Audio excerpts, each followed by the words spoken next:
JP itu punya slogan gitu loh, kita orang umum, artinya kita nggak umum. Pemula yang bener-bener pengen nerobos sih gitu loh. Yang kita anggap itu susah, kita lupain itu kata susah, kita terjang terus gitu loh. Terus kalau sing penting jos ini apapun yang kita lakukan gitu loh ya, walaupun kita dianggap tidak umum, tidak khusus, ya bukan sesuatu yang bukan siapa-siapalah gitu loh kita. Tapi kita berani buktiin suatu saat nanti kita bisa sukses. Itu sih slogannya.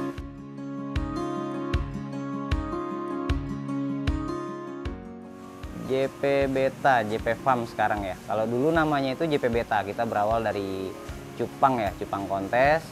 Lalu kita coba ngerambah di ikan mas koki, jadinya kalau di mas koki itu kita punya JP Goldfish Jakarta.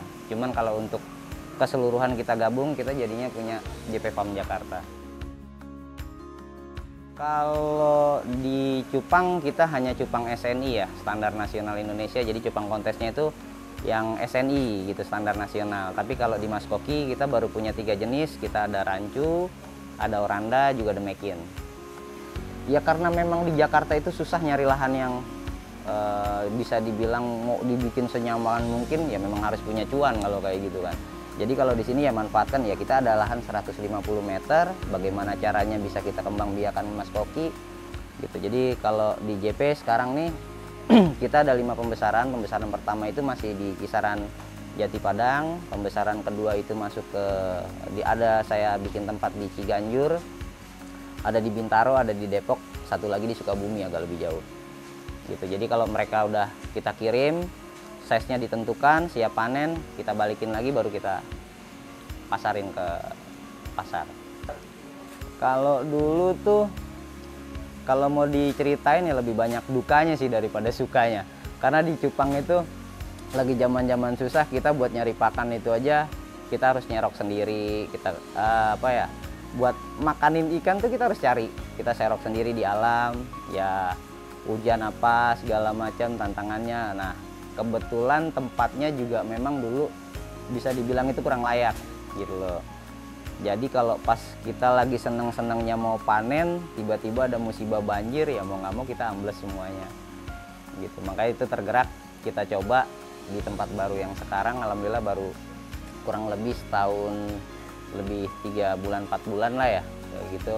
Ya disinilah sekarang tempat yang paling nyaman sih menurut saya.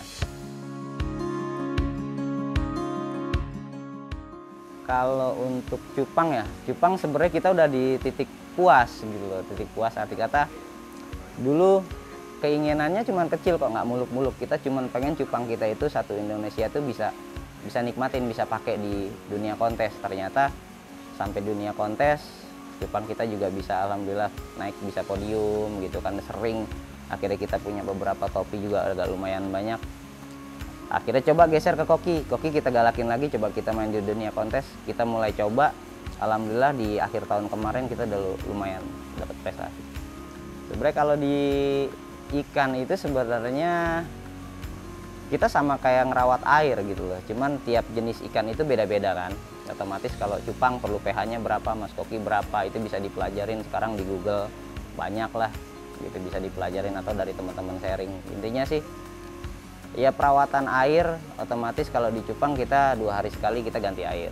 Kalau di mas koki memang agak lebih laten sih, artinya kebiasaan gitu. Jadi kita membiasakan ikan dengan pola rawatan kita gitu. Jadi tidak berubah-ubah, arti kata teratur. Kalau ganti airnya 1 hari 1 kali, durasinya berapa lama, berapa debit yang dikeluarkan, kita atur kayak gitu, kebiasaan jadinya. JP itu punya berapa kolam ya, ini tempat breeding kita nih, kebetulan lagi nggak ada breeding, cuman udah jadi burayak gitu loh. Ini kita pakai 5 kolam. Ini ukuran airnya itu tinggi 30 cm, panjang 2 meter, lebar 1 meter. Nah di sini tempat breeding, nanti kalau dia udah telur, biang kita angkat, indukan kita angkat. Kalau misalnya dia udah netas, didiamkan selama 1 minggu, baru kita mulai pergantian air, bergeser sampai ke akuarium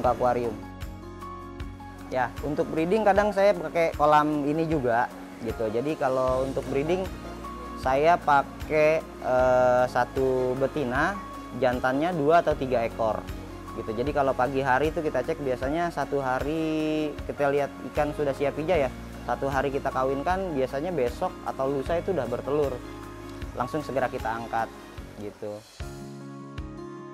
Jadi kalau usia burayak di bawah 2 bulan itu masih pakai full pakan alam. Arti kata kutu air, cacing sutra. Lewat dari 2 bulan baru kita pakai pakan buatan. Sekarang yang kira-kira size-nya udah mulai, kalau Mas Koki itu baby gitu ya. Kita sebut baby 8-9 cm, kita udah mulai coba pakai puding sih sekarang pakan buatan. Kalau Instagram, kalau penjualan kita memang hanya untuk di Instagram ya. Sempat kita ke Facebook tapi lebih sering di Instagram gitu. Cuma kalau di Cupang namanya itu JP Beta Jakarta. Kalau di Mas Koki itu ada JP Goldfish Jakarta. Dari keduanya itu JP Farm Jakarta. Jadi mencakup keduanya antara Cupang dan Mas Koki. Kalau di dunia ikan gitu ya, hobis itu nggak bisa ditentuin sih sebenarnya targetnya berapa ya. Kalau kita lagi bagus ya bagus, kalau lagi standar ya standar. Cuman kalau untuk bicara cupang standar di 2021 rata-rata tiap bulan itu kita 25 sampai 30 juta kurang lebih. Kalau untuk di Mas Koki, kalau sekarang sih udah mulai kelihatan ya dari 2021 kemarin ya omsetnya juga lumayan sama, kurang lebih bisa sampai 25 bahkan lebih.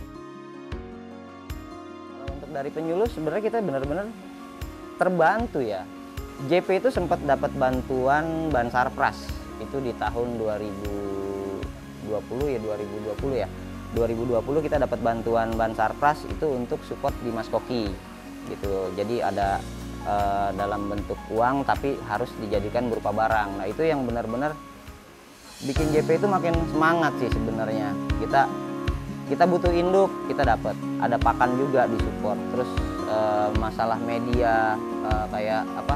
Akuarium gitu. Awalnya dari situ sih, baru kita bentuk bangun kolam dan lain-lain. Untuk apa ya, harapan kita sih ke depannya bukan hanya sekedar kita sering jumpa, konsultasi, tapi kalau kita dari petani sebenarnya kita lebih membutuhkan itu ajang kontes gitu. Karena setiap kontes itu ada, pasti penjualan meningkat gitu. Dan efeknya itu bukan hanya dari sebagai si pembudidaya gitu, di penjual pakan gitu kan, si seller penjual gitu kan, penjual ikannya itu sendiri, dari penghobis, penikmat gitu kan, itu semuanya efeknya banyak yang terima gitu. Jadi benar-benar kita butuh itu kalau dari pemerintah gitu, dari dinas lah ya, sering-sering lah adain kontes, kita sangat terbantu di situ.